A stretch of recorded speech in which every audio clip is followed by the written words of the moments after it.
Hey there, welcome to the Girl Go Global podcast, where faith and works are empowered. With every episode, we're embracing our multi layered lives with faith, know how, and grit. I'm your host, Dr. Jasmine, and I'm ready to go global with you. Let's get started. Well, welcome to the Girl Go Global podcast, where faith and works are empowered. I'm your girl, Dr. Jasmine. I'm so excited to have with me Miss Chinara Smith. But you might be noticing that I'm a little hoarse. I've been traveling, y'all, with my family, and I've so been enjoying it. We went to Vegas, we went to Cali, and then all the way back to Miami. And now I'm home in Maryland. Oh my God, what a great trip. But I am here with a little hoarseness. So just bear with me, y'all, as I talk to Miss Chinara Smith. She is the owner of Spice Living Home Company, founded in 2016. Spice Living is your premier choice for home goods to liven your cooking, enhance your relaxation, and tend to your body. Spice Living is dedicated to providing distinct gourmet spices to the individuals and restaurants. She also has home fragrances and bath delights. Chanel offers cooking classes, and she also is a certified nutritionist and wellness consultant. I want to thank Miss Chinara Smith for joining me and for being a sponsor for this episode. Chinara, please introduce yourself and tell the people a little bit more about yourself. Hey, Dr. Jasmine. Thank you so much for having me here. It is an honor to be on your new podcast to have some girl chat. But hi, everyone. I am Miss Chinara Smith. As Dr. Jasmine mentioned, I'm the owner of Spiced Living, and I exist to give you all things food. All things relaxation. I help you cook. I help your children cook. I help your spouse learn how to cook. I just like to make life a little more easier and pleasant, just to bring everyone to the table. So thank you so much for joining me today. So I want to jump right into this conversation by just asking you to tell me a little bit more about how you arrived at starting a spice line. Like you don't normally hear Like people real say they're random. coming up with a spice line. Tell me more about that. So I'm not one of those people where, they say, oh, ever since I was a little girl, I dreamt of having a spice line. That's not me. It really just kind of fell into my lap. My husband, Teron Smith, he is the owner of Righteously Fit, and he's a certified personal trainer and a group fitness instructor, by which Dr. Jasmine has been in some of his classes. So y'all know she likes to stay fit. Yes, I sure do. Thank you. I never enjoyed those classes. I was just thinking, by the way, as we prepared to chit chat today, like I tell you, they want to start that back up again. So, he had years ago, back in like 2016, we had noticed with his clients that they were always great showing up for classes, but they weren't losing any weight and they weren't meeting their goals. And, my husband's like, look, I know I'm a great trainer. I know it's not me. What are you doing when you leave me? And that's when you could see the look on their faces, and they're like, okay, I'm guilty. I left you, and then I went to Chick-fil-A on my way home. And they weren't eating right. And so I just wanted to compliment his business. And I figured that by me getting my uh, certification in nutrition and wellness, that would help me help him help his clients. And so I began to coach many of his clients. I began to show them the right way that they should eat, even going as far as doing kitchen raids, going to their kitchen Mm. and opening up their pantry and throwing away everything that they should not have and showing them as a replacement, maybe you should not use this, you should use this.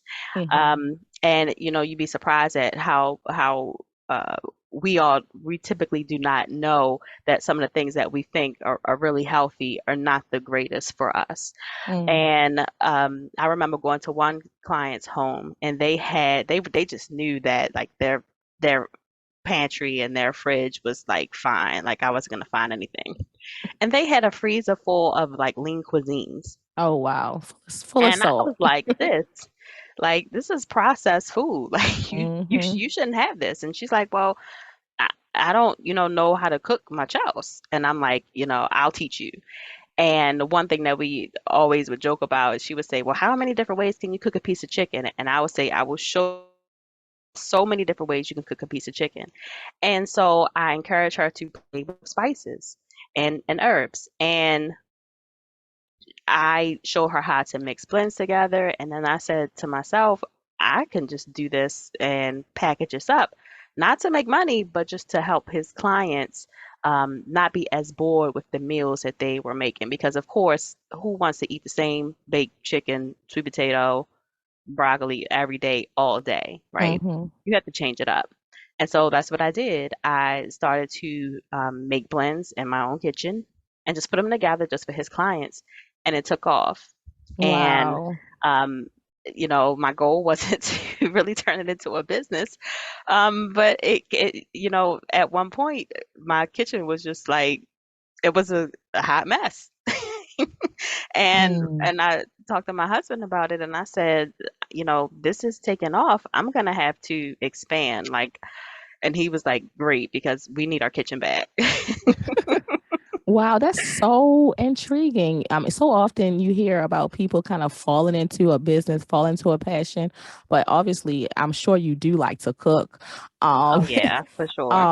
so you kind of creating a need. I mean, while filling a need for the client, you turned into a business for you. How about that? That's Yeah, awesome. it is. And it's something that I well, I guess we'll talk about it a little later, but I really just some people go into business with the idea that they just want to make money. Mm, And that was not me. I really, like you say, I saw the need for it, and that really drove me to where I needed to be. And I continue to see the need. That was in 2016, so we're years later, and I continue to see the need and how I need to evolve my business based on what I'm seeing from a lot of my clients and people who are not my clients, but I want to gain them as a client eventually. mm-hmm, mm-hmm. So that's good. That's so good. I mean, I can't imagine. So tell me, I can't imagine w- how you've evolved over time. How long have you been in business? Like when did you start and how far along are you into? Because I've seen you featured on various television shows and different things. So you've had a lot of opportunity following this, you know, problem you solve for others. Yeah, so I founded my company in 2016 and I expanded my company, meaning that, before, most of us start businesses and it's just kind of like a hobby. Mm-hmm. We haven't done the paperwork and, technically when you do own a food company, you should not be operating out of your own kitchen. Okay. You Okay. operate out of a commercial kitchen. So at that point, when I got serious about it, which only took a couple of months, I got serious and I took the proper steps to formally incorporate my business and to contract with a national spice company who produces my spices for me now because we're not going to jail. Nobody's going to How sue about that? me. Nobody's going to sue me. No health inspector's going to be knocking on my door. So, and I want to make sure that everybody stays, safe and healthy. So I contract with the national spice company to produce my spices for me. That was not too far after, you know, I started in 2016. Okay. Over the years, I have expanded to not just offering spices, but other, home goods, candles and bath products. And most recently, over the course of the pandemic, I expanded to lots of cooking classes. Mm-hmm. Really, everyone was home, getting fat, eating everything, Mm-hmm. and thought it would be a good opportunity to pour into folks to show them how to, prepare meals for themselves or their families, regardless of what their goal might be. But that's pretty much how the business is evolving. I've had several television appearances, things. God is just things just kind of fall into my lap. Like I don't seek out lots of these opportunities. God has just really shown me favor, um, to where people talk your name in rooms, and Mm, the opportunities just kind of been falling into my lap. So I'm super grateful for that. that's so awesome. So where do you get your faith? It sounds like you, you know, were started this business to fill a need, obviously, and you're doing it out of the kindness of your heart. But now it's turned into a full-fledged business, so you got to operate like a business. Hello, Hmm. but what role does your faith play in your business? Faith plays a role in every aspect of my life. I mean, even when starting, I had to really depend on God to know if this is where I should be, right? Mm, Like people sometimes I've met people that have said, I want to start a business, and they feel that God has led them into the direction to start a business or take a new job or move mhm, across the country, and they say that they have crazy faith. And that's mhm, what's gonna lead them to do it. And I have crazy faith. I do believe that, if God has something for me, I'm mm. gonna take a step to do it. Amen. But the key is God has to have that something for me. So Mm, you have so many people that they say they walk in their faith, and they open businesses, and they take these, jobs because they have faith, but they are not operating in obedience. So I always keep my faith and my obedience paired, because it's easy to get, as a Christian, to get like the big head and to say, like, have this crutch to say, my faith is going to propel me into something, but God didn't tell you that. mm, So you have to kind of have that faith with obedience. And I move when God tells me to move. mm. That's such a good point. That's such a good point. It sounds like that whole aspect of coupling faith and obedience has paved so many great opportunities and great ways for you. Yeah, it definitely has. And um, y- you know, I think that when I listen to what God wants for me and what He wants me to do, that's when I get these, I feel like these opportunities are kind of like his stamps of approval. Mm, Where he kind of says, like, hey, you listen, you follow my directions. Because sometimes there have been times in my business where I wanted to do more. I wanted to go above and beyond what everyone sees, and God says, no, not yet. That's not for you right now. Right now. And, for example, people know my dream is to open up a brick and mortar spice shop. Like, I mm, would love to do that, in my community. mm, God didn't tell me, he said that this is not for you right now, and I'm not going to go against that. I'm not going to say, well, I have faith and, quit my job. I still have a 9 to 5. mm. That's not what God has for me right now. So I have to operate in that faith, but operate in that obedience. And despite that not being my time yet, God still drops these other opportunities in my lap. And I feel like He does that to reward my obedience. That's so good. Like I'm in that place personally right now where I'm like, God, I want to do all these things, and I can't do that with a 9 to 5. You Like, can't. but at You the same can't. time, have not felt like I had that release Yeah. to say, you know what, I'm going to risk it all. Yeah.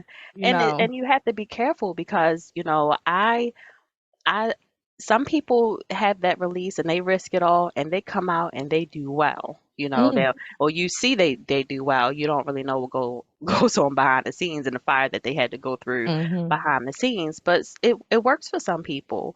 But I've seen it not work for some people, where they stepped out on faith without obedience. They may have taken out some business loan, they quit their job, and then they end up having their family starving, mm. or um, things just didn't go the way that they wanted, and then they have to backtrack. Oh man. And that's not going to be me. I definitely have young children, so I can't let my dreams get my family into trouble. I have I to get it. move very methodically and with patience, and knowing that, prayerfully, I live, you know, decades from now, and I have time, and everything doesn't have to get done right now. My business does not have to be in a certain place like immediately. That God is methodical, and He's gonna open up doors at His own pace, and that's for my good. That's so good. That's so good. I think you preaching to me, Shanera, for real. Because I'm seriously in that place in my life. Like, God, I know you said this, and I got these prophecies over my life, and I got these prayers, and I got this vision board. Win. And you just told me, Yeah. chill out, girl. Yeah, and he Be might be, obedient and yeah, and wait. who knows? He might tell you next week it's time, or we are preparing for a recession, right? Some people say we're in Hmm. a recession right now. Right. Technically, I don't think we're in there yet, but we're preparing for a recession, and I think this right now is a time for people to just kind of have a little stillness, just right now, just to see where we end up. Because things might get a little chaotic around here. But some people might say, hey, we're entering into a recession. This is the time where you really want to move. Hmm. But, I am a risk taker, but I am I don't think that I move really fast without thinking about exactly what I'm doing. I'm not gonna miss a boat, if I just wait a little bit to make certain moves. Now, I mean, of course, I've taken risk in starting the business. It's required, money and time. So I have taken the risk, but I haven't full out taken that risk of leaving that 9 to 5 that we're talking about. So I Hmm. don't know, we'll see. God may have a different plan for you. He may be trying to nudge you to go ahead and drop that job. Yeah, we're gonna see. We're gonna see. But one thing I will do, I'm right in line with you there. I'm going to be obedient. Like if I get the unction, I'm locked in to the Hmm. unction. I'm locked into what I feel in my spirit is the direction for me to go. And right now, that's the direction is for me to stay put and be It is. still. It is. So, And, for me, I mean, my 9 to 5, I'm a public servant, and I feel that my calling is not just my business. I feel like I'm a servant in both my 9 to 5 and a servant in my business, right? My goal is to make life better for so many different people in so many different ways. And I still feel that in my 9 to 5, God is still using me to be a blessing to other people. mhm, And um, I don't want to discount that, because so many people think like you're not walking in your purpose if you work a 9 to 5 or you true. don't have a business. And purpose is anything that we do, any job that we have, we do it for the glory of God. And I know that in my life as a public servant, I am helping so many other people. Hmm. And I don't discount that. That still means a lot to me. Yeah, that's so true. That's so true. And I can attest to feeling that same way. I do feel like I still have assignment at my job, at my nine to Hmm. five. That's right. I like So that.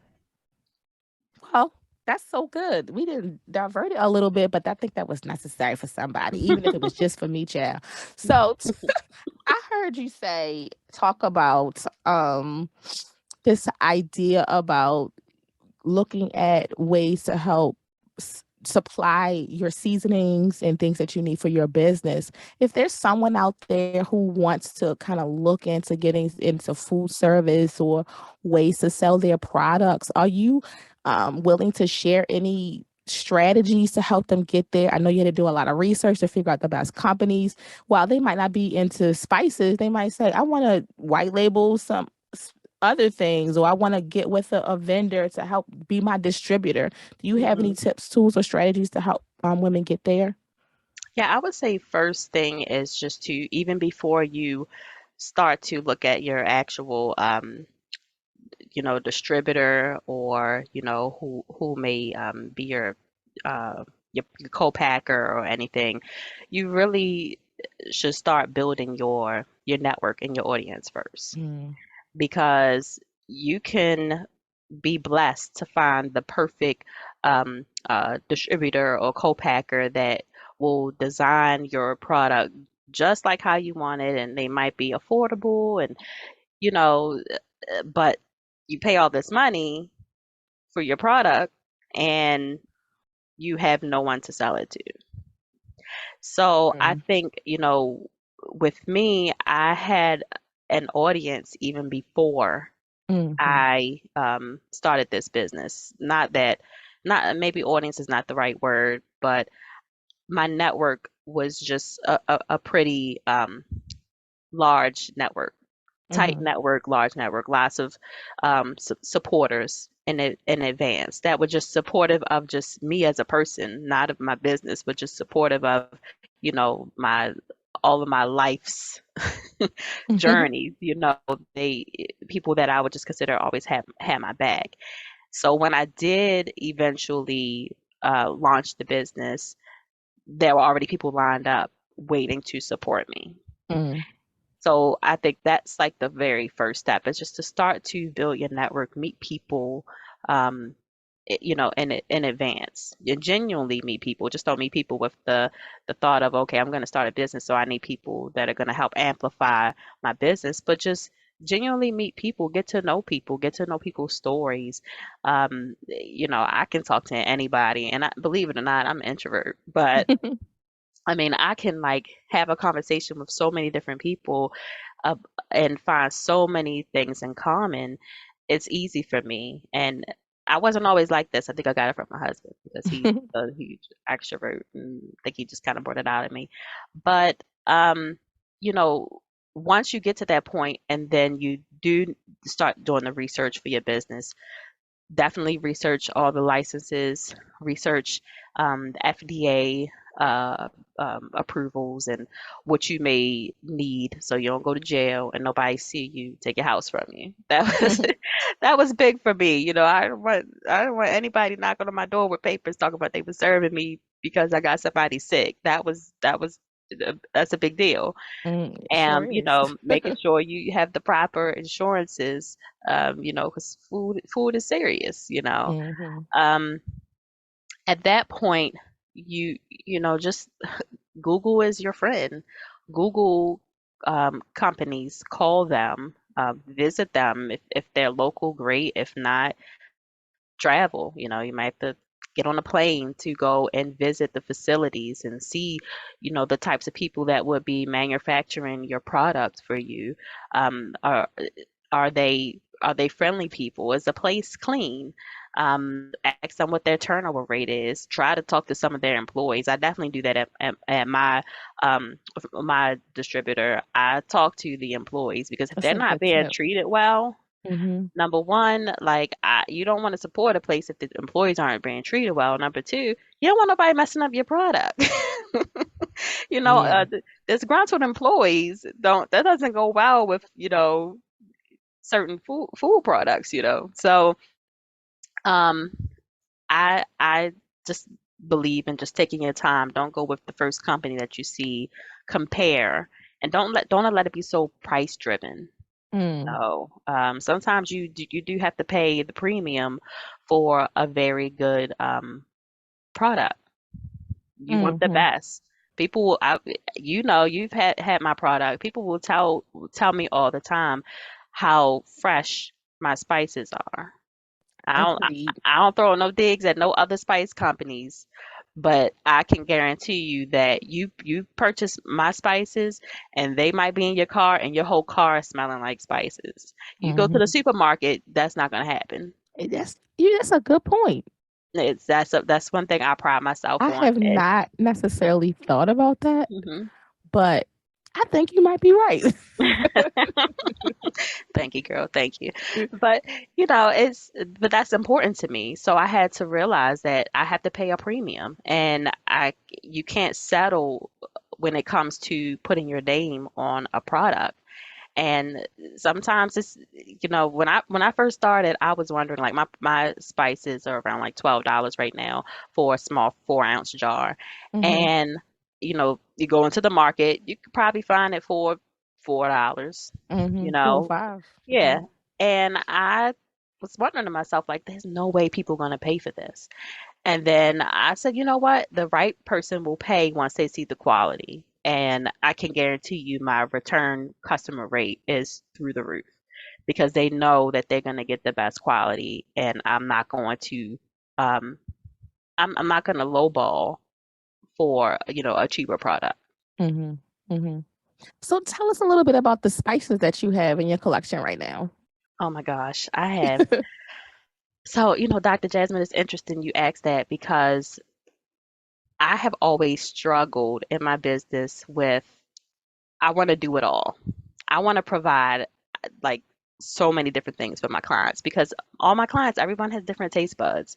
Your Mm. favorite is the Jamaican me crazy. It is. And believe it or not, that's not one of my most popular blends. Really? It's not. It is not one of my most popular. So that one just comes and goes sporadically. But I always do custom for you if you want custom.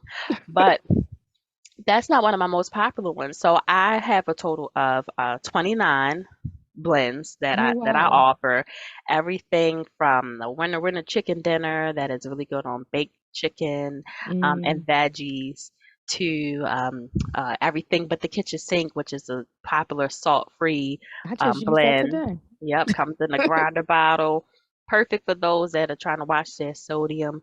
To grilling rubs for the grill masters, Tennessee whiskey bourbon, to sweet and spicy Memphis rub, which is great for ribs, to a candy yam and sweet potato spice. That's a good So one. I really just wanted to create blends where people, if they were always nervous or they hate that thought of what am I cooking for dinner today, they could just open up their spice cabinet, see my spice, and say, oh, today I picked out the sriracha lime blend. And I know exactly what I'm going to make with that. And I don't have to add anything else to it. Once I add this to my dish, it's good to go. I really Mm, just wanted to make life easier for people. yeah, that's good.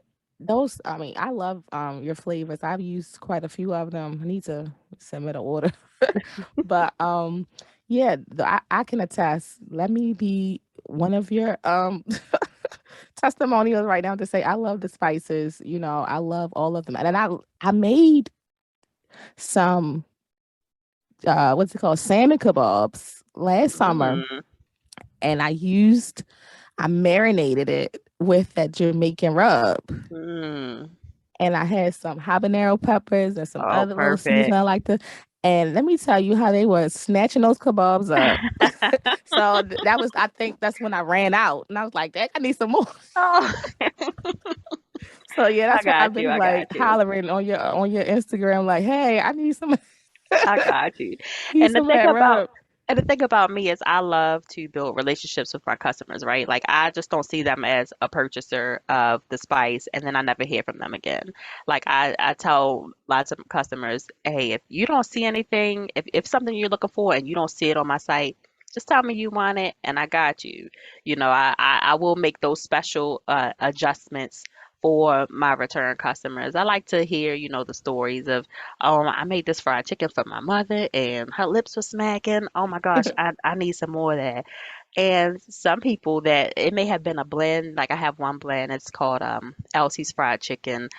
I named it after my grandmother, and I have not carried that one in a while because I found that my Mamie Lee's Soul Seasoning, which I named after one of my other grandmothers, to me that tastes a little better on fried chicken. Mm, mm. And at that point, I said, well, I can't rename the blend.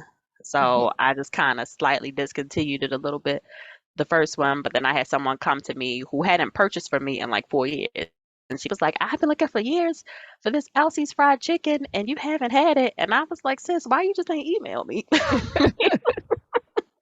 And so many people are used to not having that relationship with the business owner. Like, Mm. and I encourage that. I really like to build relationship. I like to know my customers by name. So when I see them, I know who they are. They're just not a purchase to me. Mm. That's so good. That's so good. That does put a different flair on your business that we don't get when we go to the supermarket to pick up the spice Exactly. off the shelves. So for Right. sure, I'm that's really good. That's an added flair, and people can feel that connection. That's right. Exactly. So in business, what do you wish you known when you started? If that you would wish you know now when you started. Mm, that is a good question. I think probably funding, the availability of um, grants and Mm, capital, access to capital. That uh, I think started when I started my business in 2016. There were not a lot of other entrepreneurs. I think we've had this big um, boom of entrepreneurs in our age range, within the past couple of years, especially mhm, around the pandemic. When I started that business in 2016, I didn't really have a lot of female entrepreneurs around me. mm, And so my idea was I just need to go into my own funds, my own savings, and start my business. And mm, I had no idea that there was um, access to capital. I didn't have to use my own savings, mhm. and drain it to start a company. That's probably the biggest thing that I wish I knew. Have you found any opportunities now? Yeah, so I have found opportunities. There are loads of opportunities out there, like a lot. And I have connected with so many different people and organizations that share knowledge with me, which is very important. Mhm, A lot of times people they close hold. They find out that, there may be grants available and people keep it to themselves.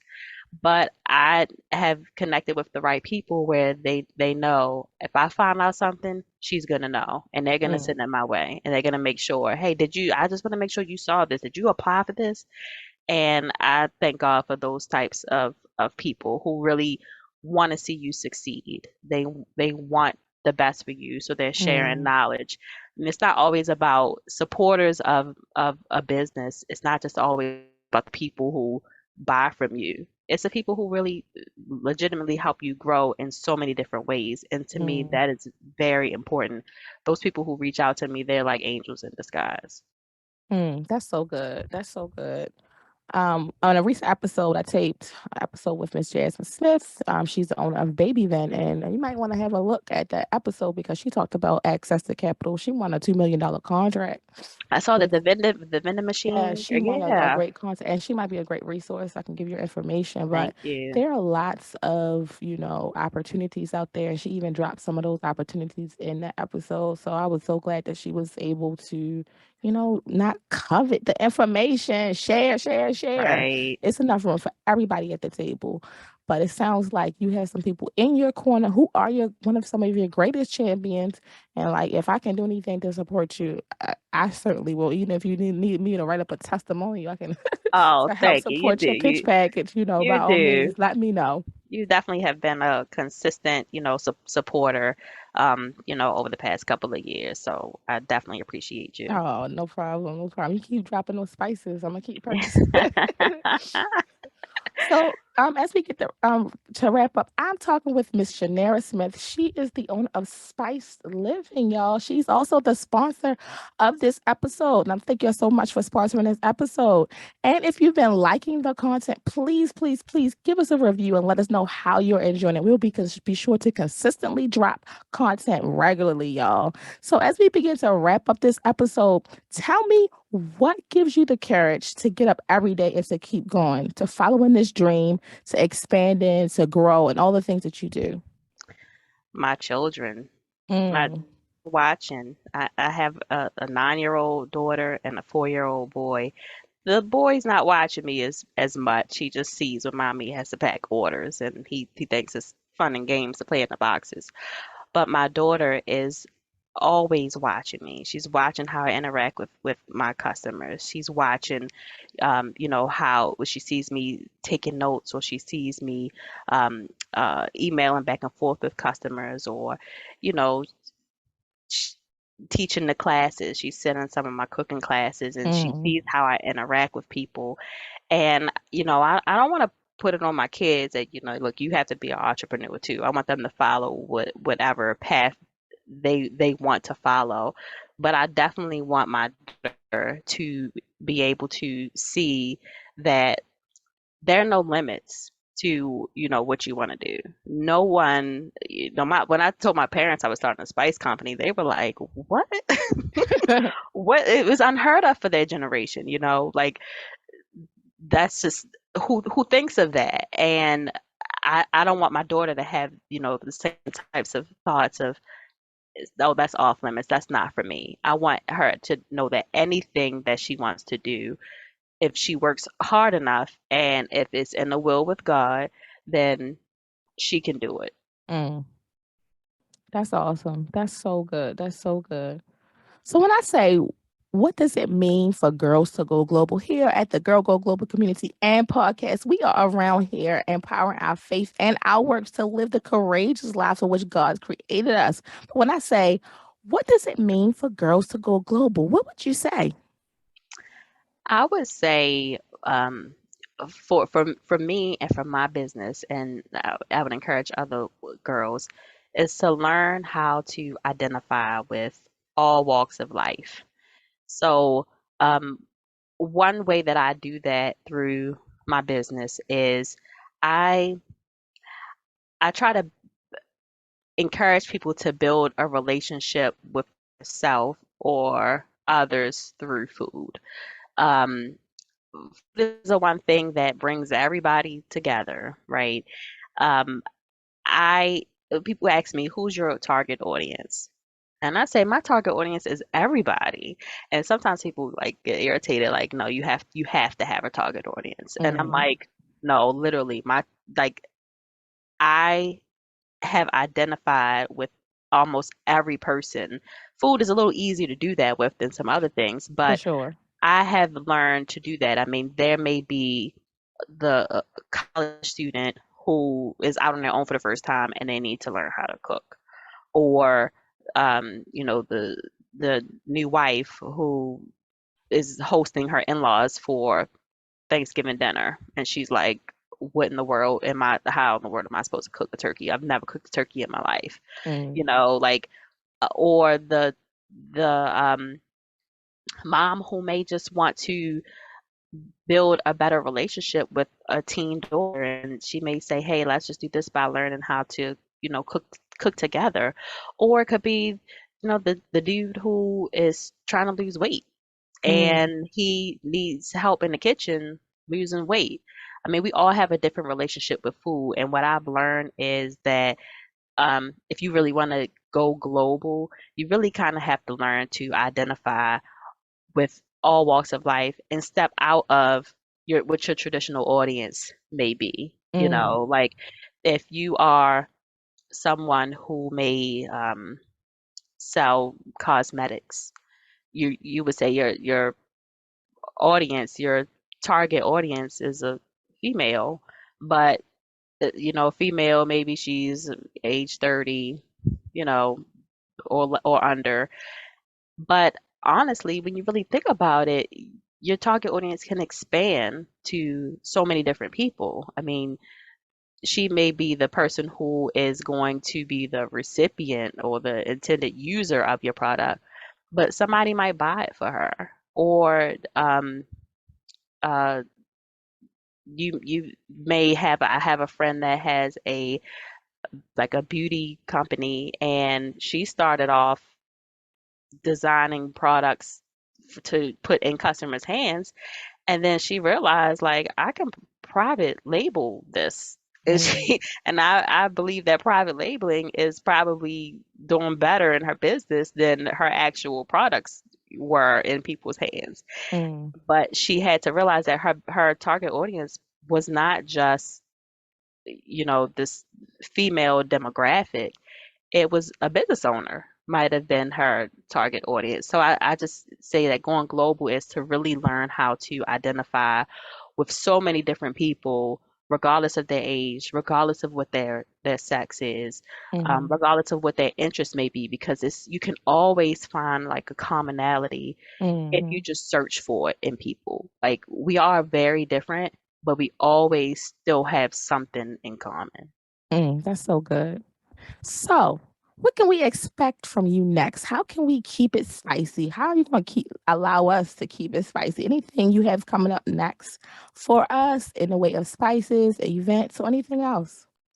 So of course, I change my spices every season. So I have my grilling rubs, out there for those that, like to do a little grilling. But I am working on something a little special. I haven't really told the masses yet, but this is Dr. Jasmine's podcast, and make sure you get the scoop first. But I am working on my first book. Oh, awesome. So, I've done, like ebooks, cookbooks, but I believe that God is calling me to not step out of the cooking sphere, but I have so much more to share with so many different people in terms of living. Mm, Really, what spice living is more than just cooking. It really is building relationship. It really is nurturing your family. It really is self-care, and really diving into that a little deeper. So mm. we got some time left. I'm still working on it, but Oh, that's that's so what's next. good. And I'd be happy to have you on to talk about your book and promote it Thank when you're you. ready. Thank you. I appreciate that. And so, if people want to connect with you, if they want to purchase spices, how can they do that? Yeah, so my spices are available at www.spicedliving, that's SPICED, living.com. I'm on Instagram at Spiced Living and Facebook at Spiced Living Co. And yeah, you can email me if you have questions. I'm happy to talk to you if you're confused and you're overwhelmed. Like, there's a lot to pick from. What should I choose? Or if you're like, I want that Jamaican me crazy that Dr. Jasmine is talking about. How can I get it? Just feel free to email me directly, and we can work something out. Oh, well, thank you so much for joining me, Chinara. This has Thank been the you. Girl Go Global podcast where faith and works are empowered. I would love, love, love to hear from you guys. Let me know how you're enjoying the content and be sure to tune in each week because we are dropping new content every week consistently. Looking forward to going global with you. Stay tuned for more.